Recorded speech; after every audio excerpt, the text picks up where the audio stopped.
নমস্কার বন্ধুরা। অনেকেই প্রশ্ন করে যে আমাদের জীবনের উদ্দেশ্য কী।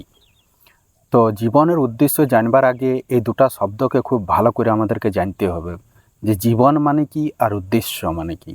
তো জীবন মানে হলো জন্ম থেকে মৃত্যু পর্যন্ত যে সময়, সেই সময়টাকে বলা হয় জীবন। আর উদ্দেশ্য মানে হলো প্রয়োজনীয়তা বা আবশ্যকতা।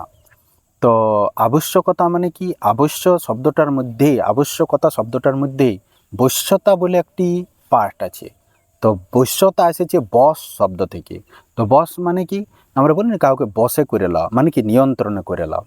তাহলে এক কথায় আমরা বলতে পারি জীবনের উদ্দেশ্য মানে হলো জীবনটা কার দ্বারা বশীভূত হয়ে আছে, মানে আমরা কার বশীভূত আছি। তো খুব ভালো করে যদি আমরা একটু সূক্ষ্মভাবে বিশ্লেষণ করি, তাহলে আমরা দেখতে পাবো যে আমরা সুখ আর দুঃখের বশীভূত হয়ে আছি। বশীভূত কথাটার মানে কি, সুখ আর দুঃখ আমাদেরকে নিয়ন্ত্রিত করে।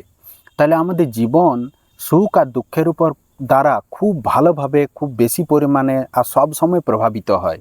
তাহলে আমাদের জীবনটা সুখ আর দুঃখের উপর নির্ভরশীল বটে।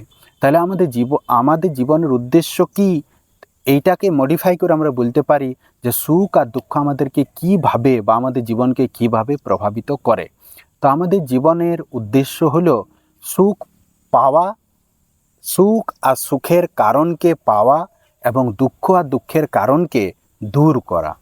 এক কথায় বলতে গেলে সুখ প্রাপ্তি এবং দুঃখ নিবৃত্তি, এটা হলো আমাদের জীবনের উদ্দেশ্য।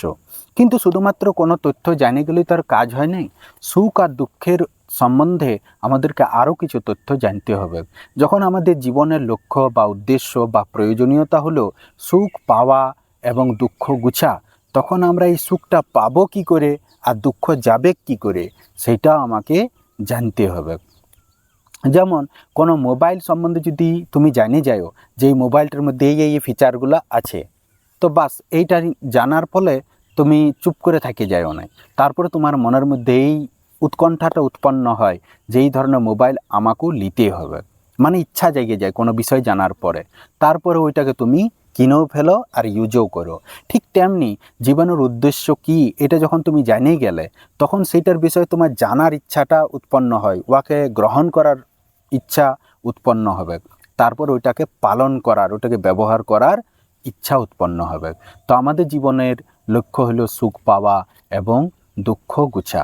কিন্তু সুখ পাবো কী করে আর দুঃখ গুছাবো কী করে বা গুছাবার উপায় কী?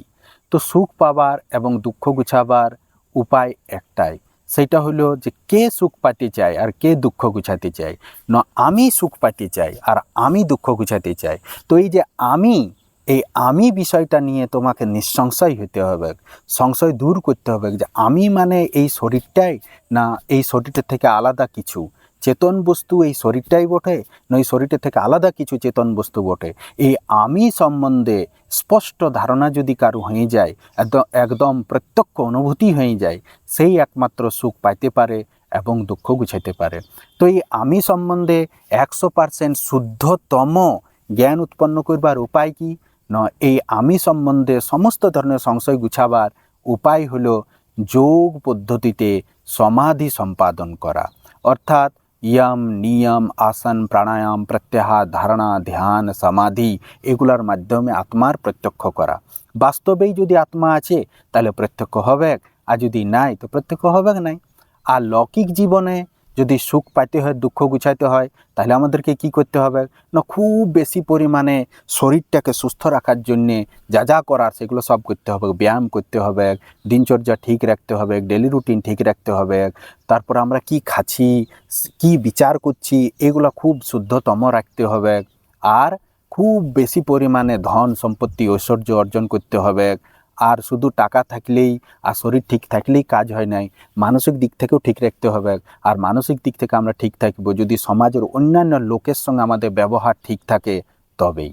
তাইলে এইভাবে আমরা আরও জীবনের যে প্রশ্ন আমাদের মাথায় আসে সেগুলি আপনারা রাখবেন এখানে, আর সেগুলি নিয়ে আমরা আলোচনা করব।